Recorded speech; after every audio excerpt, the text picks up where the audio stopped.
Suami CIA saya berkata, pergi sekarang. Beberapa menit kemudian, rumah ayah saya meledak.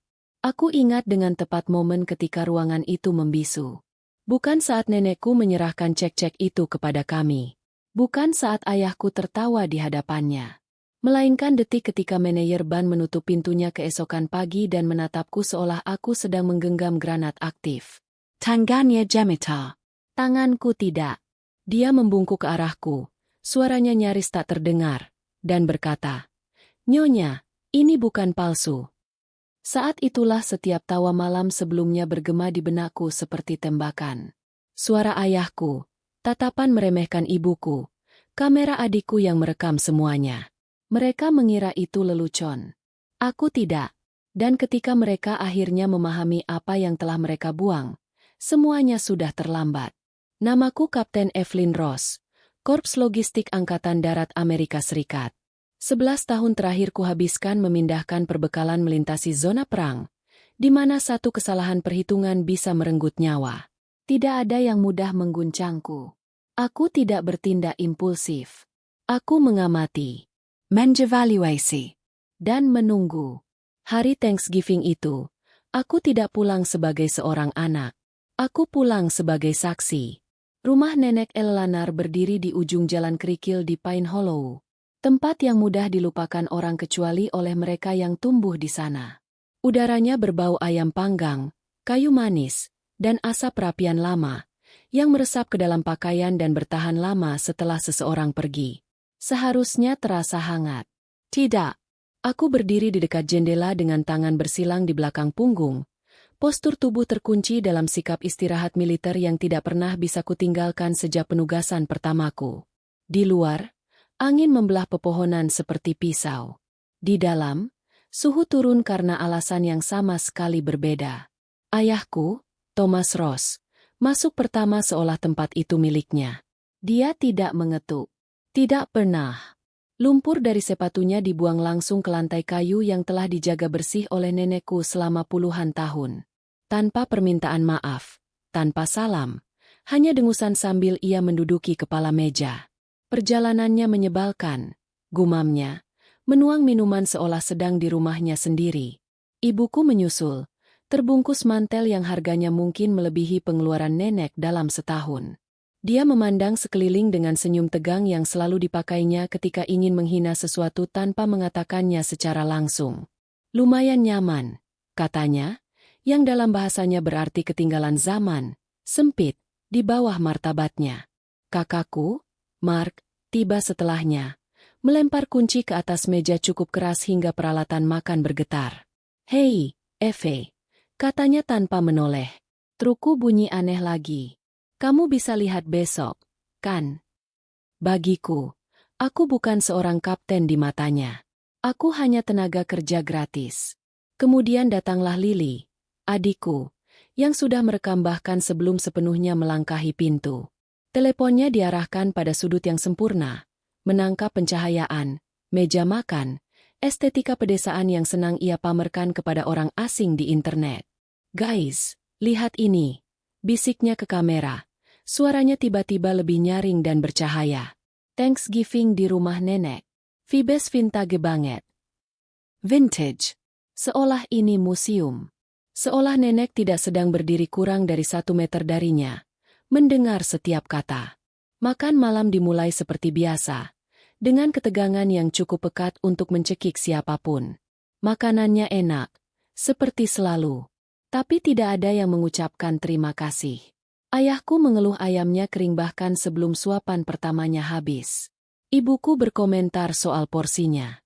Mark Kimberly menanyakan truknya. Lily tidak berhenti menatap teleponnya. Tersenyum kepada orang-orang yang tidak ada di ruangan itu. Aku tetap duduk tegak. Tangan tenang. Mendengarkan. Di Afghanistan, aku berbagi tempat minum dengan seorang pria yang tidak punya apa-apa selain pakaian yang dipakainya. Dia menawarkannya tanpa ragu. Di meja itu, dikelilingi orang-orang yang berbagi darahku, segalanya punya harga. Nenek tidak banyak bicara selama makan malam. Dia bergerak dalam diam, mengisi piring, mengangkat mangkuk saji, sweternya yang kuning lembut di bawah cahaya temaram. Tapi aku mengenal tatapan di matanya. Aku pernah melihatnya sebelumnya. Pada komandan-komandan yang hendak mengambil keputusan yang akan mengubah segalanya. Ketika piring-piring sudah diangkat, dia tidak duduk kembali. Dia berjalan ke lemari kayu tua di dekat dinding dan membukanya perlahan. Seolah waktu bukan sesuatu yang membatasinya. Ruangan membisu, bukan karena hormat, melainkan keheningan yang dimiliki para predator ketika merasakan sesuatu sedang mendekat. Dia berbalik menghadap kami, memegang 5 amplop.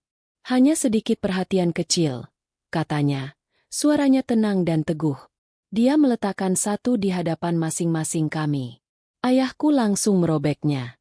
Dia selalu harus menjadi yang pertama. Matanya menyapu tulisan di atas kertas itu, dan sepersekian detik, sesuatu melintas di wajahnya. Terkejut, mungkin bahkan harapan. Lalu berubah menjadi sesuatu yang buruk. Apa-apaan ini? Hardiknya, membanting cek itu ke meja. $10.000. Kamu pikir ini lucu? Mark membungkuk, meraih amplop miliknya, dan tertawa begitu melihatnya. Ini nggak mungkin asli, katanya, sedikit meremas kertas itu di antara jarinya. Kamu nggak punya uang sebanyak itu. Ibuku bahkan tidak berusaha menyembunyikan rasa jijiknya. Dia memegang cek itu seolah sesuatu yang kotor. Terus terang, Eleanor, katanya dengan nada tajam, kita sudah melewati permainan-permainan seperti ini. Lily sudah merekam. Tunggu, katanya, mengarahkan telepon. Ini beneran lucu banget. Dia zoom ke cek itu. Angka-angkanya terlihat jelas di layar. Nenek baru saja kasih kita cek palsu $10.000. Nenek tersenyum. Bukan senyum hangat. Juga bukan permintaan maaf. Itu senyum yang presisi. Memang palsu, katanya datar. Ruangan meledak dalam tawa.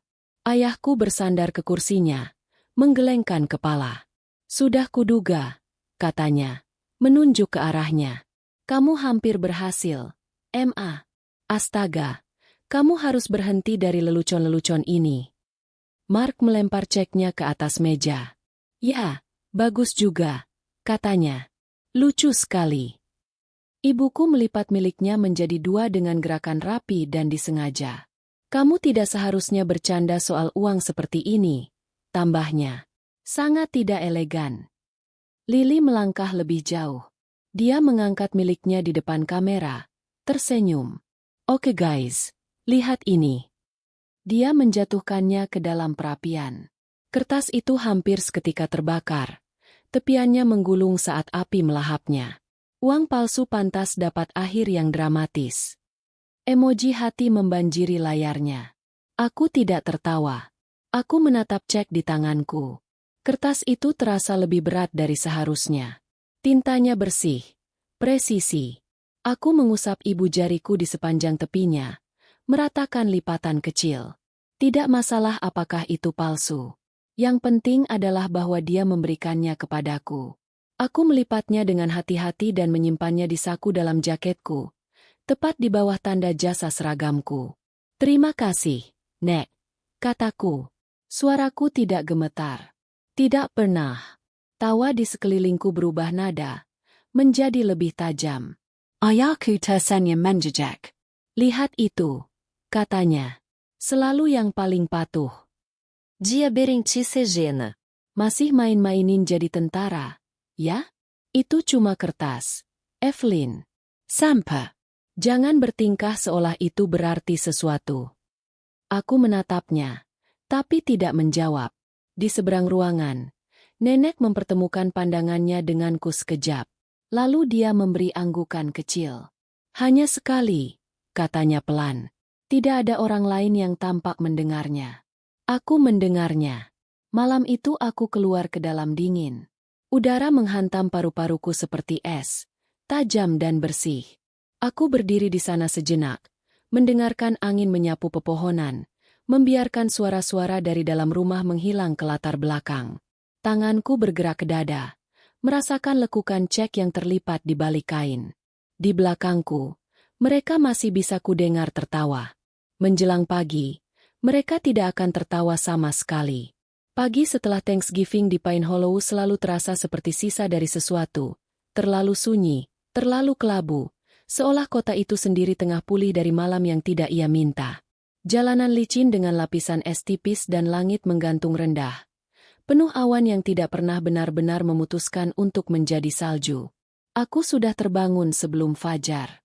Tidurku dangkal, taktis. Di militer, kau belajar beristirahat tanpa benar-benar padam. Pikiranku telah memproses berbagai skenario sepanjang malam, mengulang kembali makan malam itu, mengisolasi variabel, menguji asumsi. Cek itu, nadanya, satu frasa itu, hanya sekali. Itu bukan sesuatu yang diucapkan sembarangan. Itu sebuah instruksi. Aku berpakaian tanpa berpikir. Gerakan efisien dan otomatis. Celana jeans gelap, sepatu boots, jaket yang sama dengan cek tersimpan di dalamnya. Aku tidak membukanya. Belum. Ada hal-hal yang tidak kau pegang sampai kau siap memastikan apa sebenarnya mereka. Perjalanan ke kota memakan waktu 12 menit. Aku hafal setiap tikungan, setiap gundukan di jalan. Pine Hollow tidak berubah selama beberapa dekade dan mungkin tidak akan pernah. Bank itu berdiri di sudut Main dan Alder, sebuah bangunan bata yang tampak lebih tua dari kota itu sendiri. First National, satu cabang tunggal, satu manajer tunggal. Tempat di mana orang masih menggunakan namamu daripada nomor rekeningmu. Aku parkir di depan dan duduk sebentar dengan mesin menyala. Menarik napas. Menjaliwakannya. Lalu mematikan mesin dan keluar ke dalam dingin. Di dalam, udaranya pengap. Pemanas udara bekerja keras mendorong melawan dingin yang mengikutiku masuk. Karangan bunga Natal dari plastik tergantung miring di belakang meja kasir. Pohon Natal artifisial di sudut menjatuhkan jarum-jarum peraknya di atas karpet lusuh yang sudah melewati terlalu banyak musim dingin. Ada dua kasir. Keduanya mendongak saat aku masuk. Selamat pagi, Evelyn. Sapa salah satunya. Karen. Dia mengenalku sejak aku kecil. Selamat pagi, jawabku. Aku tidak berhenti. Aku berjalan langsung ke meja kasir dan menggeser cek yang terlipat di atas permukaan yang mengkilap. Saya perlu memverifikasi ini, kataku. Karen menatap ke bawah, masih tersenyum. Lalu dia melihat jumlahnya. Senyumnya sedikit memudar. Sebentar ya, katanya. Nadanya beralih ke sesuatu yang lebih berhati-hati. Dia tidak memanggil supervisor kasir. Tidak memasukkannya ke pemindai biasa. Sebaliknya, dia mengangkatnya dengan kedua tangan seolah itu memerlukan perhatian lebih dari transaksi biasa. Saya akan panggil Pak Halverson, tambahnya. Itulah tanda pertama. Benedict Halverson telah mengelola cabang itu lebih dari 20 tahun. Dia tidak keluar untuk cek biasa.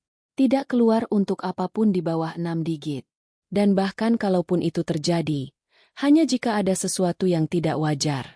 Aku berdiri dengan tangan diletakkan ringan di meja kasir. Mata mengikuti pintu kantor belakang saat Karen menghilang melewatinya. 30 detik berlalu. Lalu pintu terbuka. Halverson tidak berjalan keluar. Dia bergegas. Dasinya sedikit miring. Lengan kemejanya tidak sepenuhnya terkancing. Bagi seorang pria yang telah membangun hidupnya di atas presisi dan keteraturan, itu saja sudah cukup memberitahuku bahwa ada sesuatu yang tidak beres. Kapten Ross, katanya, memaksakan nada profesional yang tidak cukup meyakinkan. Maukah ikut saya? Tolong. Bukan Nyonya. Bukan Evelyn. Formal. Terkendalai. Tentu. Jawabku. Aku mengikutinya melewati meja kasir. Melewati kantor-kantor berkaca, menuju bagian belakang. Pintu kantornya sudah terbuka. Dia masuk lebih dulu, lalu menahannya untukku. Begitu aku melewati ambang pintu, dia menutupnya di belakang kami. Lalu menguncinya. Bunyi klik kuncinya nairing.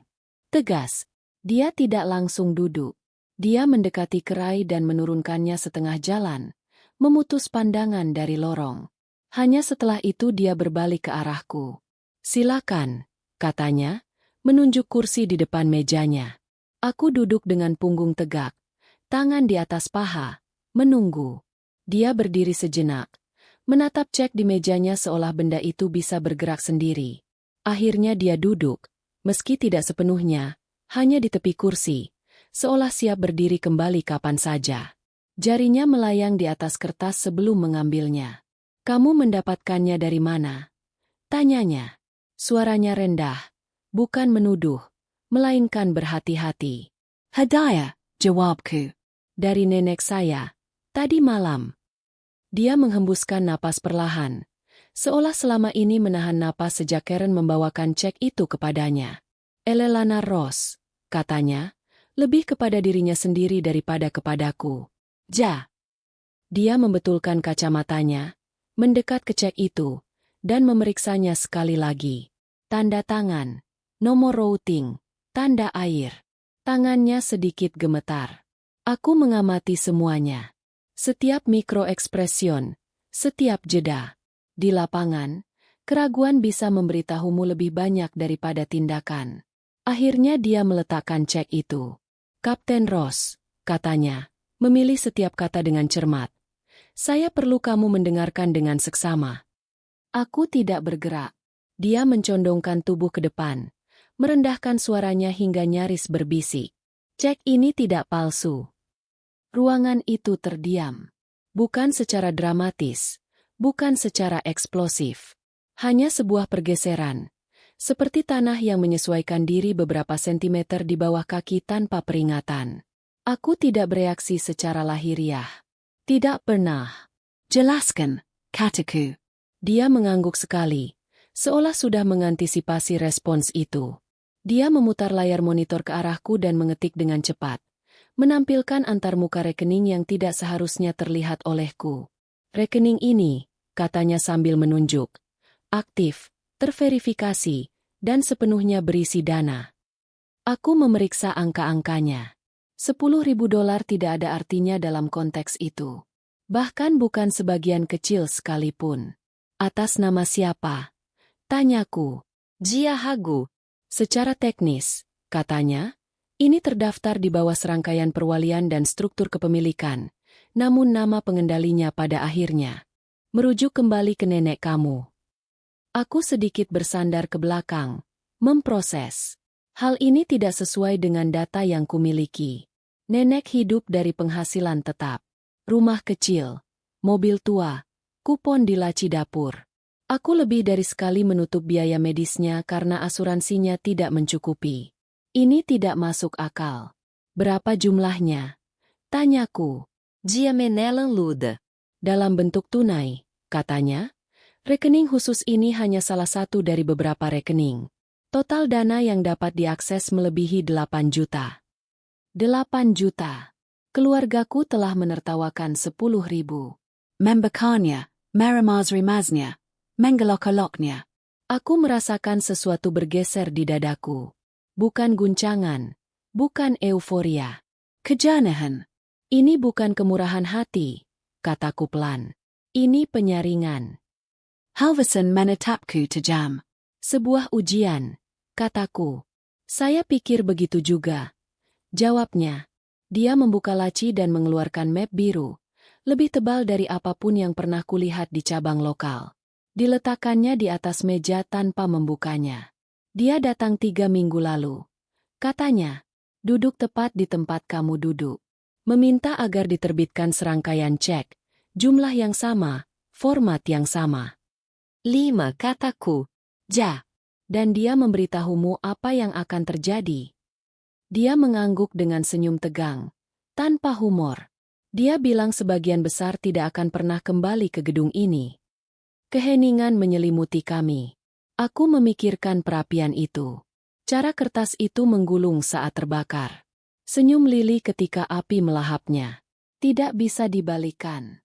Aku mengulurkan tangan, mengambil cek itu, dan melipatnya kembali mengikuti lipatan yang telah kuratakan malam sebelumnya. "Jangan tandai rekening ini sebagai mencurigakan," kataku.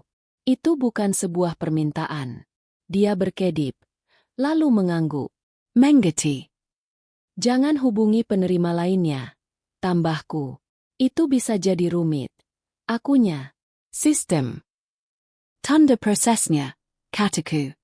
"Selama yang kamu bisa."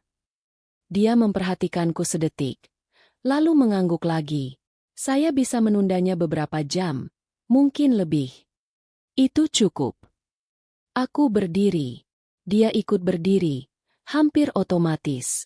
Kapten Ross, katanya, suaranya sedikit menegang. Jika ini meningkat, pasti akan begitu, jawabku. Maka kamu harus siap. Aku berhenti di pintu, tangan di pegangan pintu. Sudah. Ketika aku kembali ke lobi, udaranya terasa berbeda. Lebih berat, penuh muatan. Karen mendongak ke arahku, mencari di wajahku sesuatu. Lega, bingung, apa saja yang bisa dia tafsirkan. Aku tidak memberikan apa-apa kepadanya. Di luar, dingin menghantam lebih keras. Aku berjalan ke trukku, membuka pintu, dan meluncur ke kursi pengemudi. Mesin menyala dengan dengung rendah. Pemanas butuh 1 menit lagi untuk bekerja. Telepon bergetar. Sekali, lalu lagi, lalu tidak berhenti. Aku menatap layar. Panggilan tak terjawab. Pesan yang menumpuk satu demi satu. Obrolan grup keluarga menyala seperti sinyal alarm. Mereka tahu, atau setidaknya mulai mengetahuinya. Aku membalik telepon menghadap ke bawah di konsol. Disiplin komunikasi.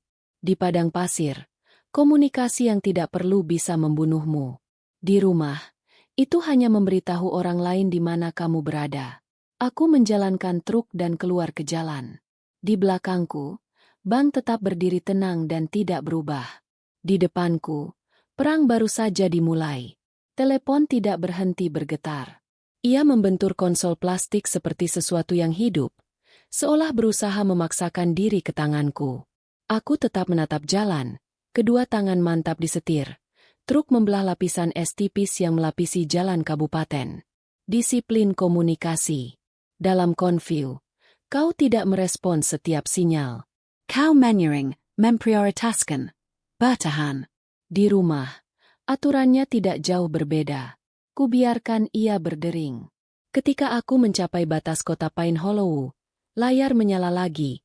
Kali ini dengan nama ayahku, Thomas Ross. Aku memperhatikannya setengah detik. Lalu kutolak panggilannya.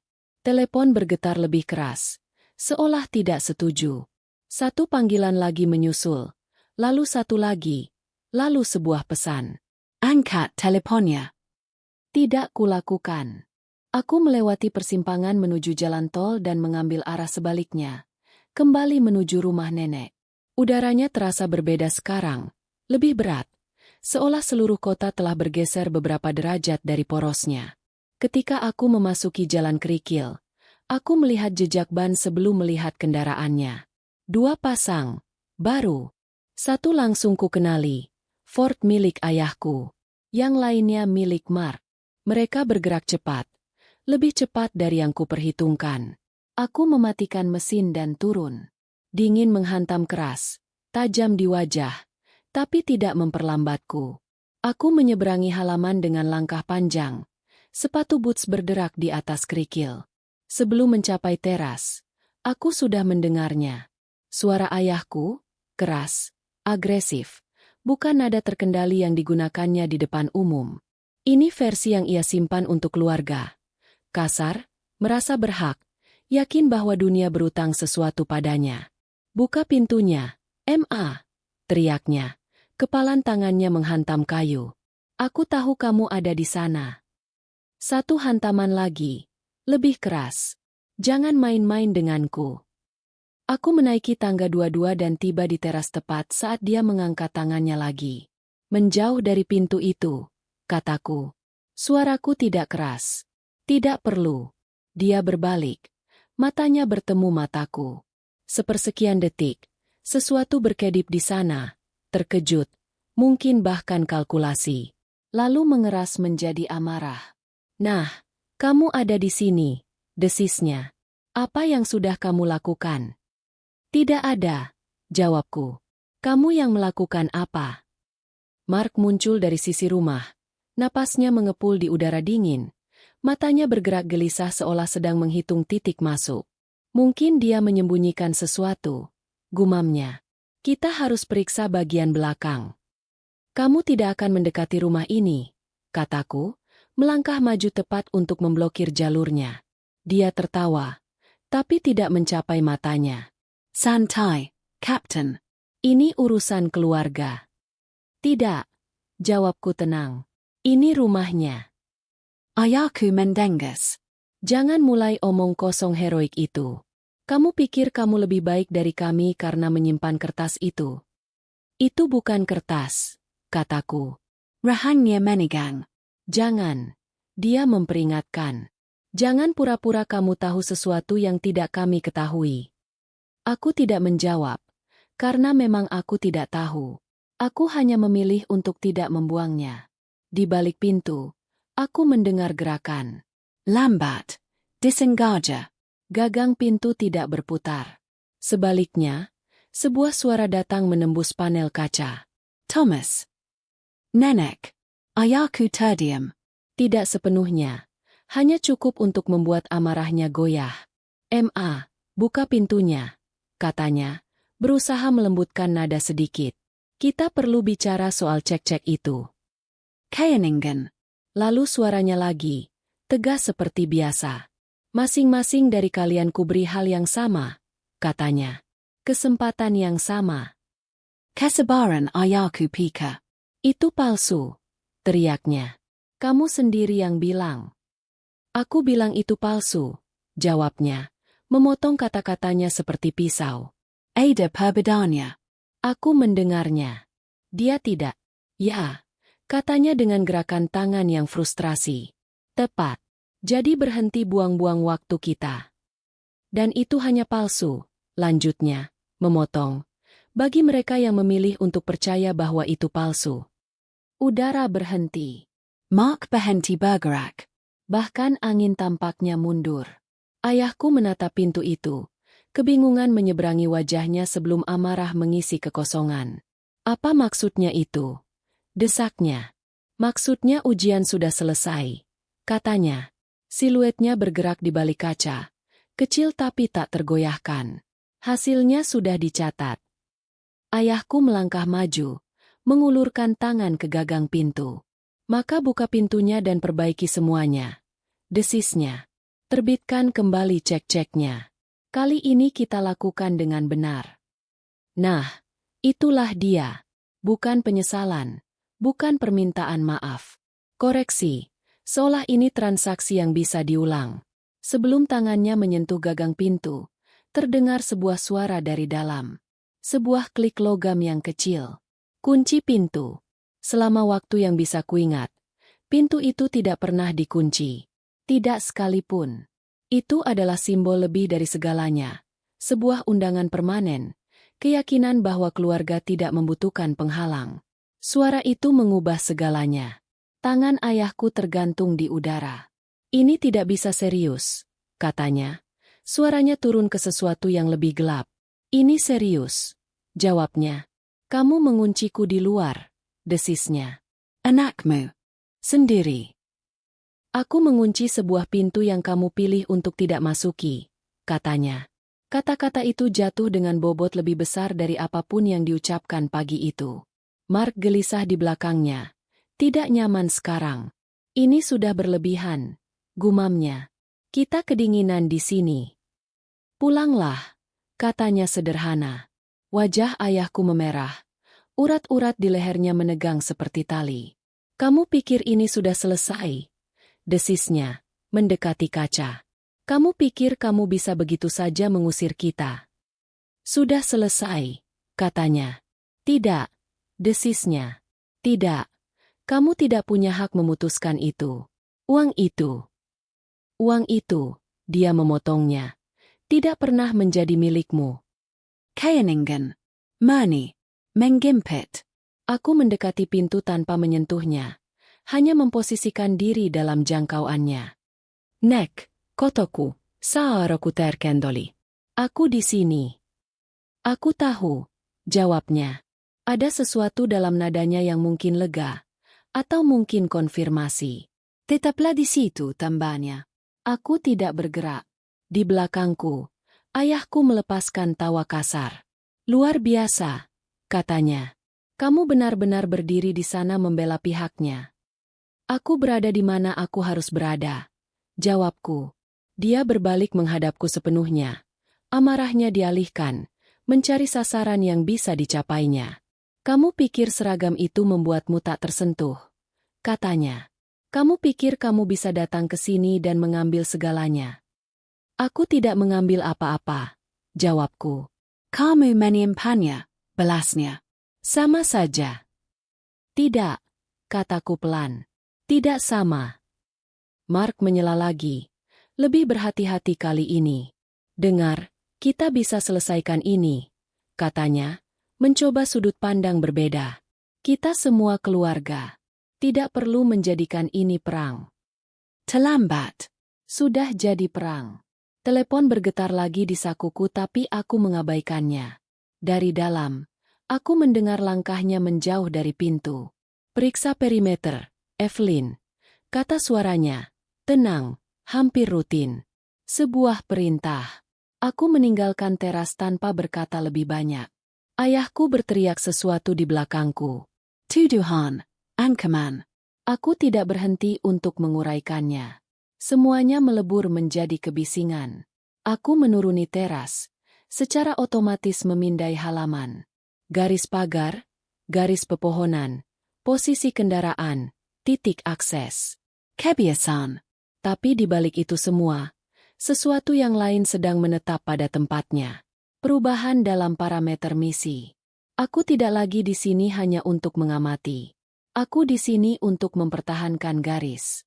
Di belakangku, ayahku kembali menghantam pintu, tapi suaranya tidak lagi memiliki bobot yang sama. Perimeter sudah diamankan. Batas sudah ditetapkan. Untuk pertama kalinya dalam bertahun-tahun, rumah nenek tidak terbuka, dan untuk pertama kalinya, keluargaku berada di luar. Angin berhembus kencang, menyapu halaman dalam embusan tajam yang membawa gema suaranya ke pepohonan. Aku mengabaikannya, karena dalam duniaku, begitu perimeter sudah diamankan, kau tidak menoleh ke arah kebisingan dari luar. Kau bersiap untuk apa yang akan datang. Dan sesuatu sedang datang. Aku merasakannya. Januari tidak membawa awal yang baru. Ia membawa beban. Jenis yang menetap di dinding rumah dan tidak pergi. Kondisi nenek memburuk lebih cepat dari yang kukira. Kanker pankreas tidak bernegosiasi, dan ketika rasa sakit mulai tampak dalam gerak-geriknya, penyakit itu sudah terlalu jauh untuk dilawan. Dia sudah tahu sebelum Thanksgiving. Itu jelas dari cara dia mengelola segalanya. Waktu, presisi, keheningan. Dia tidak sedang membagikan cek. Dia sedang menetapkan syarat-syarat. Aku pindah seminggu setelah Natal. Bukan sebagai cucu, bukan sebagai anak, sebagai pengasuh. Transisinya langsung. Ruang tamu berubah menjadi ruang yang terkelola. Tempat tidur rumah sakit menempel ke dinding. Perlengkapan medis disusun dengan presisi yang sama seperti yang kugunakan untuk peralatan lapangan. Catatan pengobatan, jadwal makan, kontrol suhu. Setiap variabel dicatat, direkam, disesuaikan. Aku mengelola rumah itu seperti markas operasi. Ada ritme dalam perawatan yang tidak dipahami oleh kebanyakan orang. Bukan emosional, tidak pada saat itu. Procedural. Kau mengelola rasa sakit, menjaga stabilitas, mencegah kemunduran dimanapun bisa. Kau bertindak. Tidak berhenti untuk merenungkan. Di malam hari, ketika rumah menjadi sunyi kecuali denyut mekanis lembut mesin oksigen, saat itulah pikiran-pikiran mencoba menyelinap masuk. Aku tidak membiarkan mereka tinggal. Selama 43 hari aku tidur di kursi di sisi tempat tidurnya. Selama 43 hari, tidak ada orang lain yang datang. Ayahku muncul sekali. Dia berdiri di ambang pintu dengan tangan bersilang, seolah sedang memeriksa sesuatu yang tidak memenuhi standarnya. Tidak melangkah lebih jauh, tidak bertanya bagaimana keadaannya. Matanya menyapu ruangan, peralatan, perlengkapan, perubahan yang telah kubuat. Kamu sudah mengubah ini jadi rumah sakit, katanya. Memang perlu, jawabku. Dia bergerak tidak nyaman tapi tidak cukup untuk berkomitmen. Kamu masih punya cek itu? Tanyanya. Nah, itulah dia. Bukan bagaimana keadaannya. Bukan apakah kamu butuh bantuan. Hanya itu. Ja, kataku. Rahangnya Manigang. Kamu harus memikirkan apa yang sedang kamu lakukan, katanya. Ini bukan hanya urusanmu. Tidak. Aku setuju. Memang tidak pernah. Dia tinggal 1 menit lagi. Mungkin 2. Lalu pergi. Tidak kembali. Ibuku tidak pernah berkunjung sama sekali. Dia kadang menelepon. Bukan untuk menanyakan nenek, melainkan untuk mengajukan pertanyaan. Apakah dia masih sadar penuh? Apakah dia menyebut-nyebut soal rekening? Kamu harus memikirkan apa yang adil. Evelyn. Adil.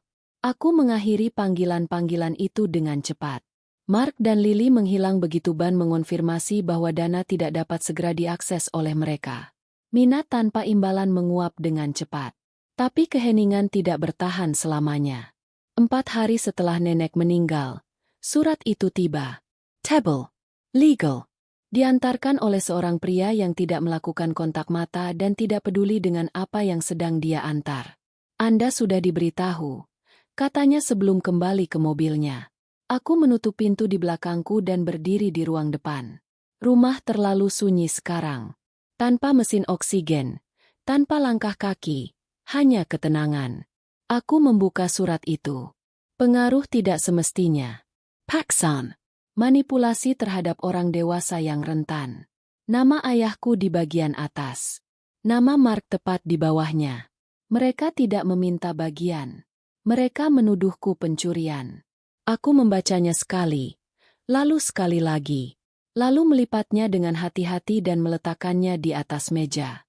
Di militer, ketika seseorang menggunakan jalur hukum, kau tidak merespons dengan emosi.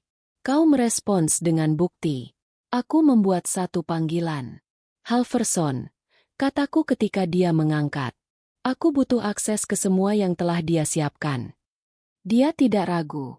Detangla, jawabnya. Brankas itu lebih dingin dari yang kubayangkan. Bank tidak dirancang untuk kenyamanan di bawah tanah. Udaranya kering, metalik, tanpa unsur manusiawi apapun. Halverson memanduku melewati deretan kotak penyimpanan. Masing-masing identik, masing-masing menyimpan versi keamanan seseorang. Kotak 27, katanya. Dia melangkah mundur. Aku mengeluarkan kunci dari saku. Kunci yang sama yang nenek tekan ke tanganku 2 hari sebelum dia meninggal. Ketika pengacaranya menelepon, dia berbisik dengan suara yang nyaris tak terdengar. Berikan padanya. Hanya padanya. Aku mengangguk. Misi diterima. Sekarang aku memasukkan kunci ke dalam lubang kunci. Bunyi kliknya lembut, tapi bergema. Aku membuka laci itu. Tidak ada uang tunai. Tidak ada perhiasan. Dokumen-dokumen. Bertumpuk-tumpuk, tersusun rapi, diberi label dengan tanggal. Halverson mengembaskan napas perlahan. Dia mempersiapkan segalanya, katanya. Aku mengambil berkas pertama. Evaluasi medis. 3 dokter berbeda, kota berbeda, penilaian independen. Masing-masing disegel dengan kesimpulan yang sama. Pasien dalam kapasitas mental penuh, sepenuhnya kompeten, tidak ada bukti paksaan. Tanggal-tanggalnya bertepatan dengan surat wasiat. Berminggu-minggu sebelumnya, berhari-hari sesudahnya. Presesai. Dia telah mengantisipasi serangan itu. Berkas berikutnya, catatan keuangan. Setiap tanda terima dari 6 bulan terakhir. Pengobatan, peralatan, perlengkapan perawatan pribadi. Semuanya dibayar penuh dari rekeningku. Aku menelitinya baris demi baris. Setiap item, konfirmasi dari apa yang sudah ku ketahui. Kemudian Halverson menyerahkan map lain. Laporan pengeluaran keluarga kamu, katanya pelan. Aku membukanya. Tongkat golf, $3.000. Penarikan di kasino, berulang kali. Keanggotaan spa, belanja barang mewah. Sementara aku mencatat jadwal pengobatan pukul 3 pagi, mereka menghabiskan uang yang mereka asumsikan akan terus ada. Aku meletakkan mapnya. Masih ada satu benda lagi di dalam kotak itu. Sebuah buku harian. Kulit biru, usang di tepinya. Sampulnya keriput karena bertahun-tahun digunakan. Aku membukanya. Tulisannya rapi, terkendalai. Halaman demi halaman. Tanggal, Catatan. Evelyn datang hari ini. Memperbaiki wastafel. Tidak meminta apa-apa. Thomas menelepon. Minta uang. Tidak tanya bagaimana keadaanku. Mark lagi mengambil uang dari laci. Lily berkanjang. Lebih banyak waktu dengan teleponnya daripada bicara. Halaman demi halaman. Sebuah catatan. Tidak emosional. Tidak berlebihan. Hanya fakta. 1 dekade fakta. Aku menutup buku harian itu perlahan. Ini bukan buku harian pribadi. Ini adalah kesaksian. Direkam sebelumnya. Diverifikasi. Tidak terbantahkan. Mereka pikir akan memasuki ruang sidang, kataku. Halverson menatapku. Bukankah begitu? Tidak, jawabku. Mereka akan memasuki sebuah laporan. Sidang dijadwalkan pada awal Maret. Pengadilan kabupaten. Ruang sidang kecil. Pengunjung terbatas. Ayahku duduk di seberangku dengan setelan jas yang tidak pas di tubuhnya. Posturnya kaku dengan kepercayaan diri yang dipaksakan. Mark di sisinya. Kurang tenang. Matanya terus bergerak. Pengacara mereka berbicara lebih dulu. Lancar. Sudah dipersiapkan. Kapten Ross, dia mulai. Berjalan dengan tenang. Tidak hadir selama periode yang panjang karena dinas militernya. Namun, dia mengharapkan pengadilan ini percaya bahwa neneknya mempercayakan seluruh warisan kepada dirinya. Aku tidak langsung menjawab. Aku membiarkan keheningan itu bertahan. Aku hadir. Kataku akhirnya. Dia tersenyum tipis. Sesekali. Secara konsisten. Aku mengoreksinya. Pengacara Halverson berdiri kemudian. Dia tidak banyak bicara. Tidak perlu. Dia meletakkan berkas-berkas itu di atas meja. Evaluasi medis, catatan keuangan, buku harian. Hakim membacanya dalam diam. Waktu terasa melar. Lalu dia mendongak. Bukan ke arahku. Ke arah ayahku. Perkara ini ditolak, katanya. Palu jatuh, nyaring dan tegas, dengan kerugian. Wajah ayahku pucat. Mark menatap meja seolah meja itu telah mengkhianatinya. Aku berdiri. Tanpa perayaan. Tanpa reaksi. Hanya gerakan. Saat melintas di depan mereka, ayahku mencengkeram lenganku. Kamu pikir ini sudah selesai? Desisnya. Aku memandang tangannya. Lalu padanya. Selesai, kataku. Pada saat kalian semua tertawa. Aku melepaskan diri dan keluar. Di belakangku, ruang sidang meledak, bukan dalam kebisingan, melainkan dalam konsekuensi. Mereka tidak hanya kalah dalam perkara itu. Mereka telah mengekspos diri mereka sendiri. Dan di kota sekecil Pine Hollow, itu tidak akan pernah dilupakan. Aku keluar ke udara dingin di luar. Jani, tajam, terkendali. Perang tidak berisik. Tidak pernah. Ia sunyi, presisi. Dan ketika pihak lawan menyadari bahwa mereka telah kalah, semuanya sudah berakhir.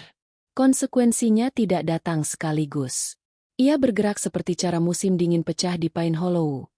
Perlahan, diam-diam, lalu tiba-tiba ada di mana-mana. 4 hari setelah sidang, Gazette menerbitkan artikel di halaman depan. Tanpa sensasionalisme, tanpa kebisingan. Hanya fakta-fakta yang tersusun dalam tinta hitam. Sengketa warisan keluarga lokal ditolak. Pengadilan mengutip bukti kelalaian.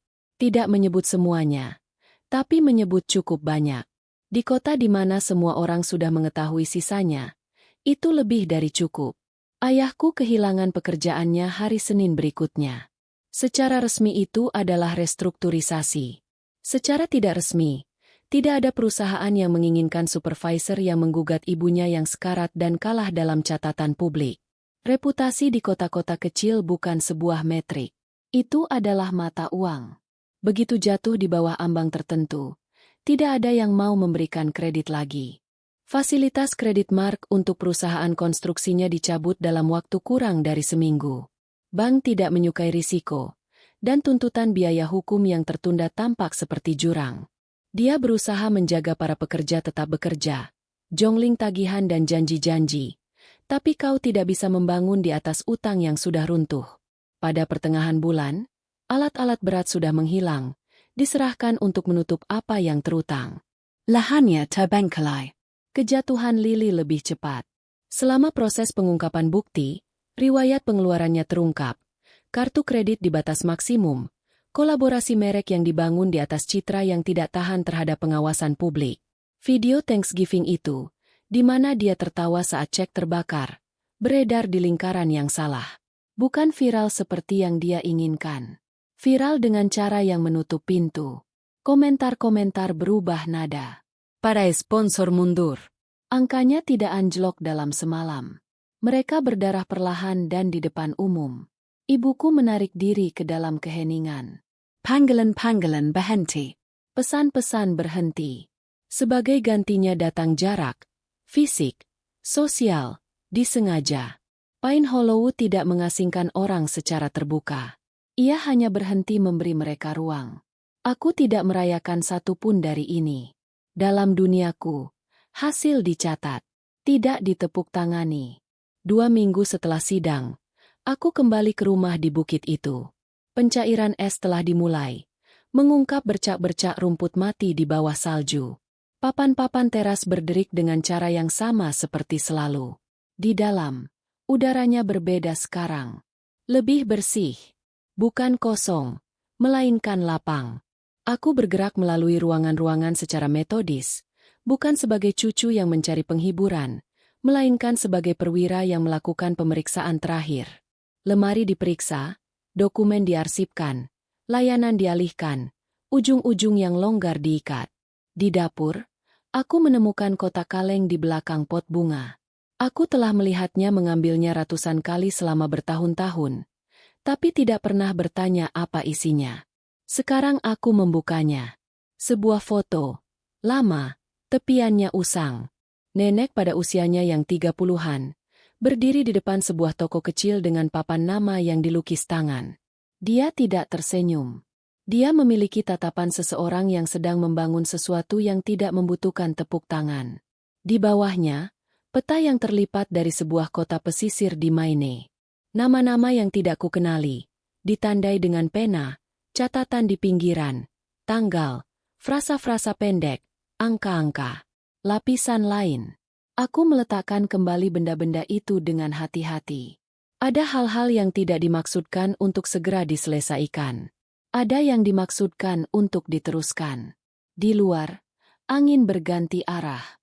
Aku keluar ke teras dan menutup pintu di belakangku. Halaman terbentang tenang dan luas. Garis pepohonan menandai tepi dari apa yang selalu menjadi tempat ini.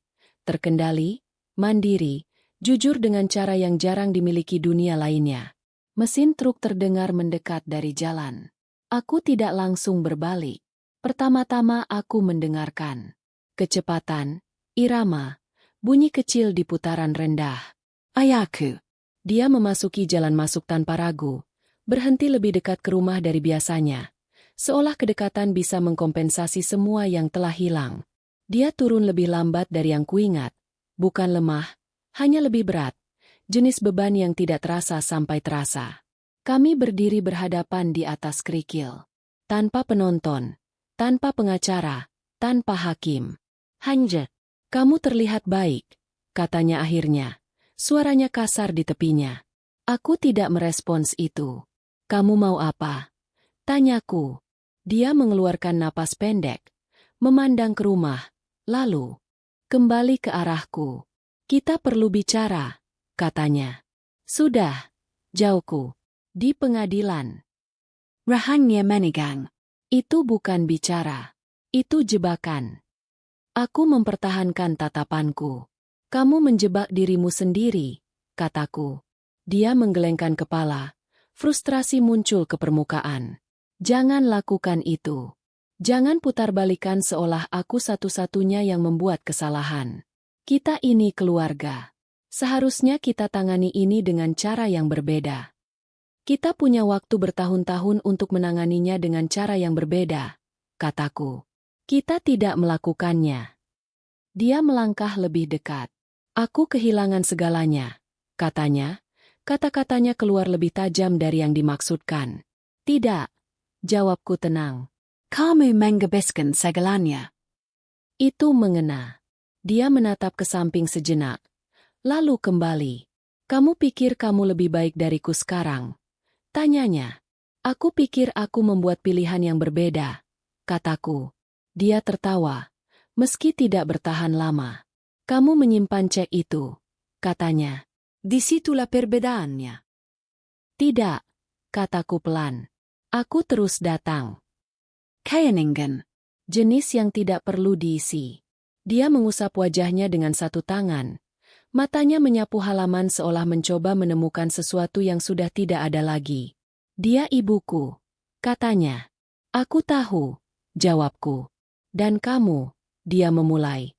Lalu berhenti dan menyesuaikan diri. Kamu mengunciku di luar. Aku mengikuti instruksinya, kataku. Sama seperti aku mengikuti instruksiku. Dia memperhatikanku, dan kemudian benar-benar melihatku. Mungkin untuk pertama kalinya dalam waktu yang sangat lama. Kamu tidak merasakan apa-apa untuk semua ini? Tanyanya. Untuk apa yang terjadi pada kita? Aku mempertimbangkan pertanyaan itu. Di militer, kau tidak mengabaikan emosi. Kau mengempartemenkannya. Kau memberinya tempat di mana ia tidak mengganggu pelaksanaan. Aku merasakan tepat apa yang perlu kurasakan, kataku.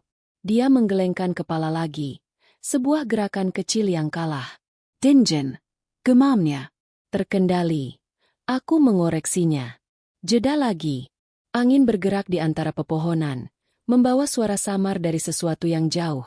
Mungkin lalu lintas. Mungkin hanya kota yang terus berjalan tanpa kami. Aku tidak bisa memperbaikinya, katanya, hampir untuk dirinya sendiri. Tidak.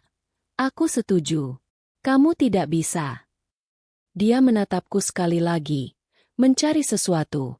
Izin, pengampunan, akhir yang berbeda. Aku tidak memberikan satu pun dari itu. Yang kuberikan kepadanya adalah kebenaran. Kamu pikir aku menang karena uang itu? Kataku. Bukan begitu. Dia sedikit mengerutkan kening. Kamu kalah, aku melanjutkan. Pada saat kamu memutuskan bahwa dia tidak lagi punya sesuatu untuk diberikan kepadamu. Dia tidak membantah. Tidak ada yang tersisa untuk dibantah. Setelah beberapa saat, dia mengangguk sekali, singkat dan tegang, dan berbalik menuju truknya. Dia tidak menoleh ketika pergi. Aku berdiri di sana sampai suara mesinnya benar-benar menghilang. Lalu aku masuk kembali. Rumah itu tidak terasa kosong. Ia terasa menetap. Aku berjalan ke dapur, meletakkan panci di atas kompor, dan mengisinya dengan air. Tugas sederhana, terukur, bisa diulang. Jenis yang membuat tangan tetap bergerak sementara pikiran menyesuaikan diri dengan apa yang akan datang. Di atas meja, peta yang terlipat itu masih ada di mana kutinggalkan. Koordinatnya, katatannya, rutennya. Sebuah kelanjutan. Aku meletakkan tangan di atasnya tanpa membukanya dulu. Hanya mengakui keberadaannya. Misi belum berakhir. Hanya saja ia telah berubah. Aku mematikan kompor sebelum air benar-benar mendidih. Tidak ada tergesa-gesa. Di luar, langit cerah untuk pertama kalinya dalam beberapa hari. Seberkas tipis sinar matahari memecah di antara awan dan membentang di halaman. Aku mengamatinya sejenak, lalu mengambil jaketku. Jika kamu pernah menjadi orang yang tinggal ketika semua orang pergi, jika kamu pernah melakukan pekerjaan yang tidak dilihat siapapun sementara yang lain menunggu hadiahnya, maka kamu sudah tahu bagaimana ini berakhir. Ini tidak berakhir dengan tepuk tangan. Ini berakhir dengan kejernihan.